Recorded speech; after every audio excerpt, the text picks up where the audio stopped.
Be a farmer, be a millionaire. We are here at this farm in Makeni, in Zambia, where we are trying to see how we can develop farmers from zero to hero. I think I can begin my statement with just one story or one proverb. I can simply say, the Zambezi River, which is the biggest river in our nation, started from Kalene Hill in northwestern province at a very small hill, which is Kalene Hill.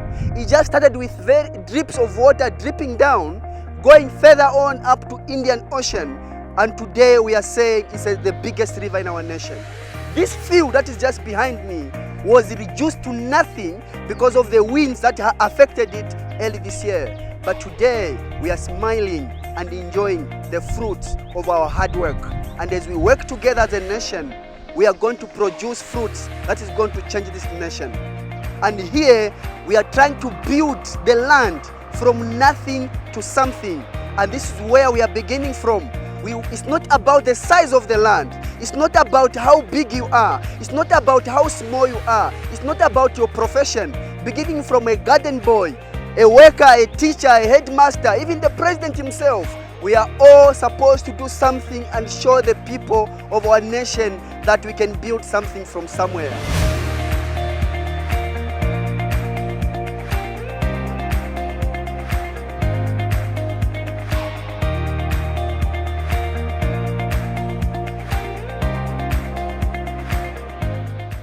I'm a huge follower of Mianda Katiwa on Facebook. She's practically my mentor. So I remember one time coming across her Facebook post that said, every human being has a stomach, and lucky people have a meal 3 times a day. So which means every human being eats. And for a person to eat, they need a farmer. So I went and told someone about it, and they said, well, Mudimba, the way you talk about it very passionately. So why don't you also try farming? Then I asked a neighboring farm manager if we could try it, because usually he used to push me also, and then I came across Mianda, who's my huge mentor. So I decided to try it. Just trying it, I wasn't wholeheartedly into it. When I started, I thought it was just trying to see how it goes. But now, if you ask me, I think I'm a full-time farmer.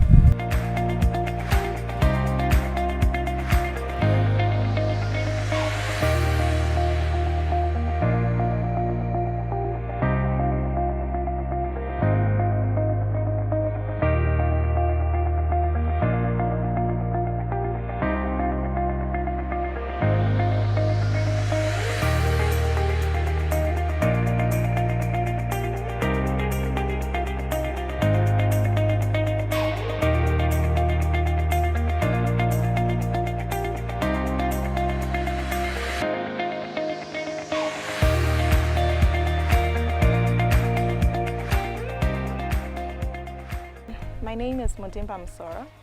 I'm 25 years old. I am a transport and logistics officer. I'm in full-time employment, so farming is part-time. We are 5 in our family, and I'm the firstborn. The other 2 are in boarding, and the other ones are around day school, though they are not here. Yes. And one has already knocked off, so she's somewhere around here. I think from the time I started tomato farming, all the other gardens have woken up. So there's someone doing a rape garden because he says, I mean, why can I fail if her almost dead tomato was resuscitated?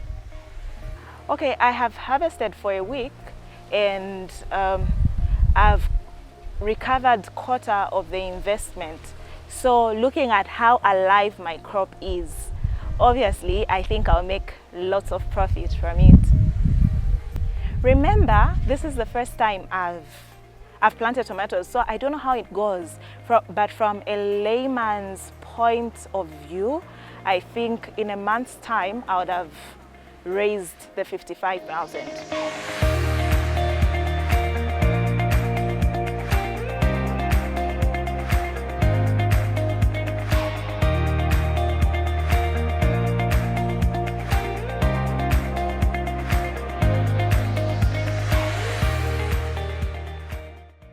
I'm seeing a very, I don't know whether it's a long or tall tomato, which I never imagined was going to be like this. The first time I landed on this land. Can you just tell us exactly, what you went through from the time I just landed on this land? Where do I start? What I went through? A lot of negativity. I think that's the that's the biggest thing. So, and a lot of positivity. I had to stay positive, and persistent. After the hailstorm, I started searching on Facebook on a group called Small Scale Farmers. Farming as business. Farming as a business. Oh yes. So I saw someone, Engineer Mbewe, posted his beautiful big Newton tomatoes. So I was showing my farm assistant the pictures the day after the hailstorm. Then he said, "Why don't you contact this man?" I was hesitant because I had lost all hope. Then when he reminded me for the second, third time, I decided to call you. And when I called you, I think you said you would come the following day. Trust me, at that point, I had given up all hope. I just said, okay, it doesn't hurt to try. So let's try out this person who's famous on Facebook. I later found out you're famous. Oh, is it? That's interesting. Well, I think you had tried to go to different places, trying to, get advice from all angles, trying to resuscitate your crop, or maybe they could give you an opinion over the crop. What were the answers that were coming from there? Oh yes, actually, why I lost all hope before contacting you is because I went to some place. I met an agronomist there who said I should not put in more money in the crop, considering it's 6,000 plants that have died. I should only buy a product called Copper Count and not any fertilizer or anything that will make me spend more money. So I was advised to buy, I think those were 2 bottles, and to give it a try for about 2 weeks to see how it goes. No wonder I had a problem contacting you and trying out something else, because she said she didn't think my tomatoes would wake up. And I think you were very right when you were saying that you completely lost hope. Actually, you were almost dead, if I can put it that way. Yes. Because when I came to see this tomato today, it's looking like this. It was looking like just some leaves which were just cut like a sieve. Almost like I can see your headdress there, looking like a lot of holes in it. No, and the crop was too very young, isn't it? How old was it the time we came to the field? It was about 6 weeks. Now you can imagine, because I am in full-time employment, so my daily ritual is before I go to the office, I have to pass to the field, and when I knock off at 17, even before I change my clothes, I'll just get my gumboots and enter the field. So on the day of the hailstorm, as I was taking my sister to school, I had passed through the field. I passed through around 12 hours. I was in the field from morning to 12. So I left, took her to Chisamba, and in Chisamba it wasn't raining. One of my sisters who was home sent me a video of the hailstorm. And I thought she was joking. I even had to ask her, is that Makeni? Or then she showed me the house. I said, oh, okay. I got back home around 18. There was no power, so obviously we had an early night. Following morning, as per routine, I went into the field alone because I literally wait for the sun to come out. When I'm already outside, I'm an early bird.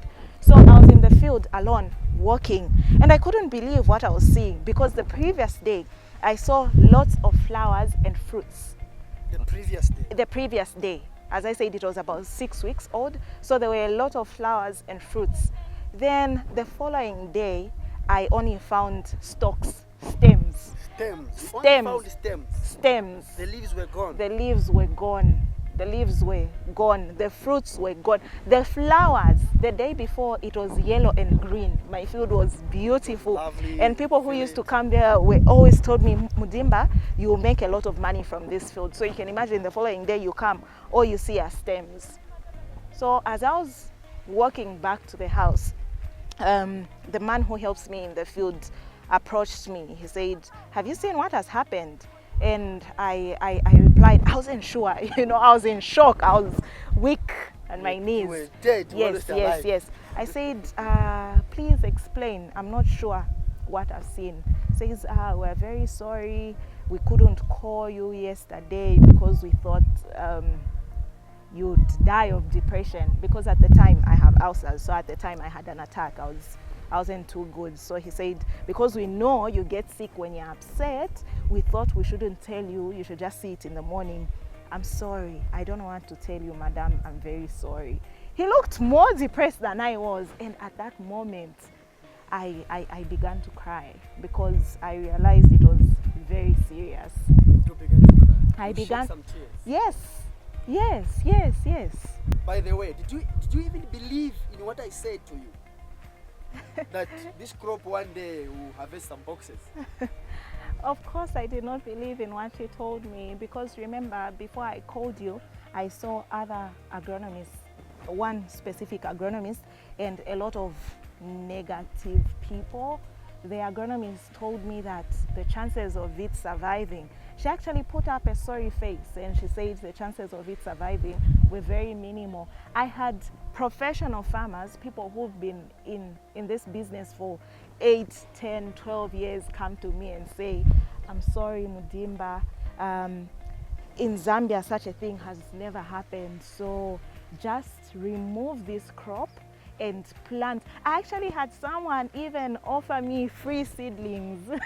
Oh, you see. they just said, sorry, Mudimba, I think you have to get rid of this crop. So when you came, you equally said you've never seen it happen. It was a unique situation for me. I don't think Zambia has experienced such.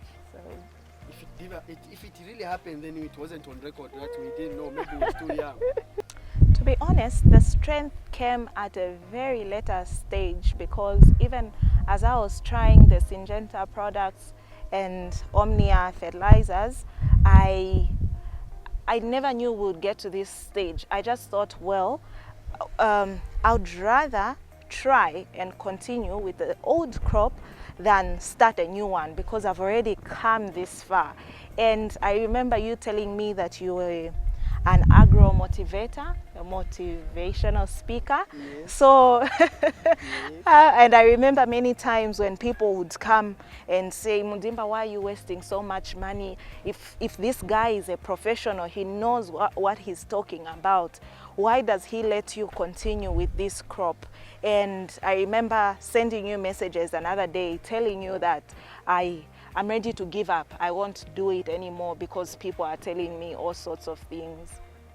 And when I was just trying to tell you to say no, just believe. Let's just continue doing what's supposed to be done. So was there any moment that you felt maybe let me just hang on, or I should just completely give up? Was there just some time that would come to you to say maybe I should just hang on and I believe in what this man is saying? Maybe that time came after 2 weeks of trying, because remember it was in the cold season, so the recovery was really slow. Okay. So ish, the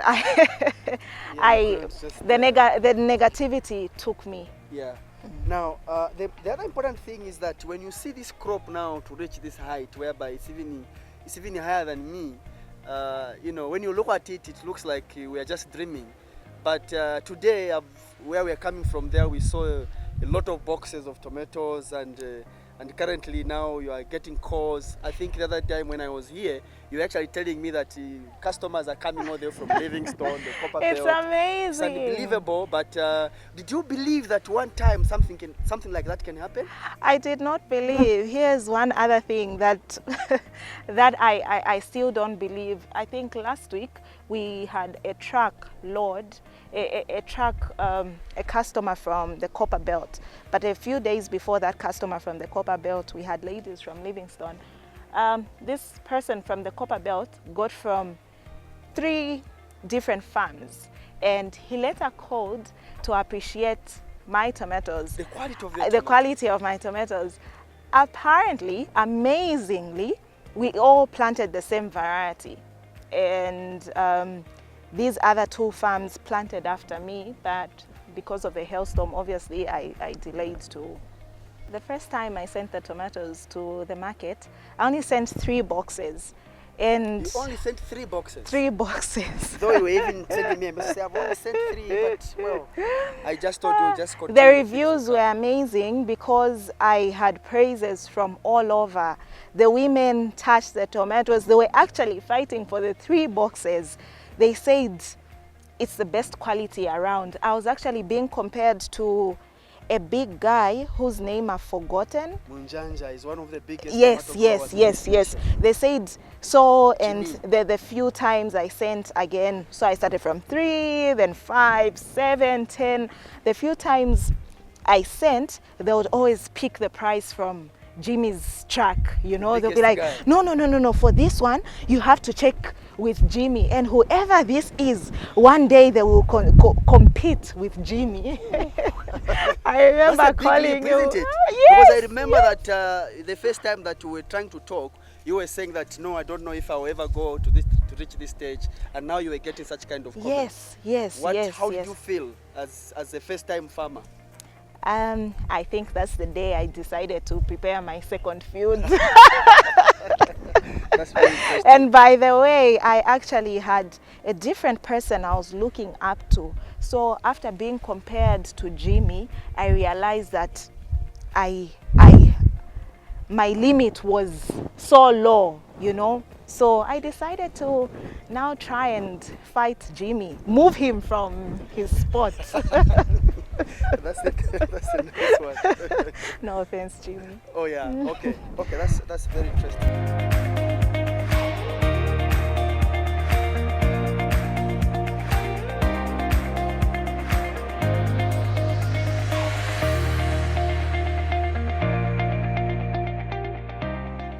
Be a farmer, be a millionaire.